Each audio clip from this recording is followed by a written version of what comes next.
This is TWiT. You spoke earlier this week at the We Remember event for International Holocaust Remembrance Day and said completely neutralizing speech has a lot of really negative consequences, and ultimately it pushes people further into the pools where we don't want them to be. I think that sort of echoes what you were just saying, that a free and open exchange on these platforms is actually healthy for society, and we need to encourage that.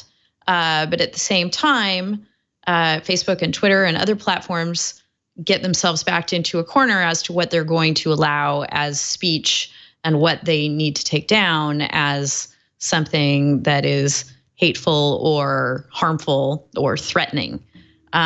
So that seems to be a huge controversy that they're facing internally these days and grappling with. And how do you think they're doing? I mean, I think that these major platforms are taking down way more stuff than they ever used to. And I think that they're erring on the side of user safety and harassment. I still think there are plenty of things that are slipping through the cracks, and you'll hear them from people all the time of like, I'm getting harassed and Twitter hasn't done anything. Such and such is happening to me. They like stalkers have posted this picture of my baby, like, how do I get this taken down? Like all these kind of like crazy stories that are really quite sad. And and are kind of separate from like the Alex Jones types controversies, the Daily Stormer type controversies. Mm-hmm. I think that my position is that, like, frankly, that I think that it's to the benefit of society that all of these gardens, like these Twitter, Facebook, YouTube, whatever, publish as much speech as possible, because they are the main channels through which people consume the internet and consume content. But I also understand that people just frankly don't want those to have certain types of content on them, and it's not in the business interests of these platforms to publish them. And so I think that taking down something like Alex Jones on Facebook is completely fine. What my problem becomes with is one, when they don't enforce the policies consistently and they make kind of one-off exceptions. That bothers me, because we don't have that that just seems kind of dangerous, like as a general policy about like any type of huge publisher, any type of huge kind of governor, of having like kind of mercurial policies that aren't consistently enforced. It just seems like it's a fairness and due process issue. The other problem that I have is the response to like a general, like incredible, like popular outrage quickly following a lot of these really horrific events, the Pittsburgh shooting, other types of things, to the Charlottesville incident with Heather Heyer, or killing of Heather Heyer after the protests, of deplatforming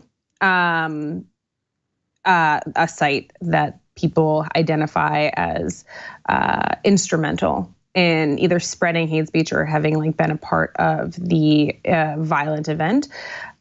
Part of the violent event is slightly a different story. If you're obviously using these types of sites to organize and promote violence, that's like a different type of speech that I think that we can recognize doesn't have any value, or very low value.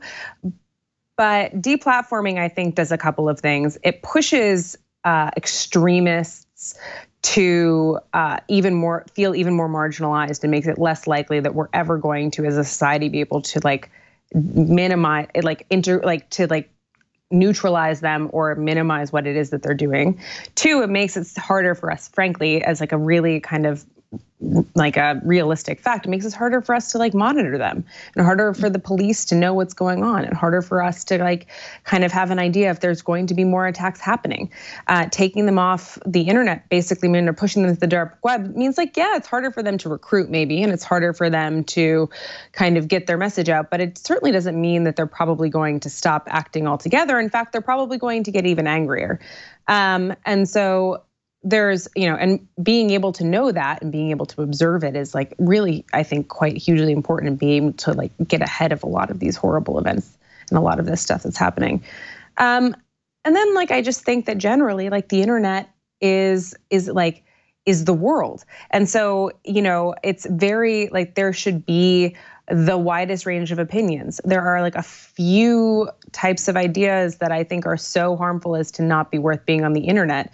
But like those are very far and few between. And I think that generally what we're trying to do as a society is not achieved through deplatforming.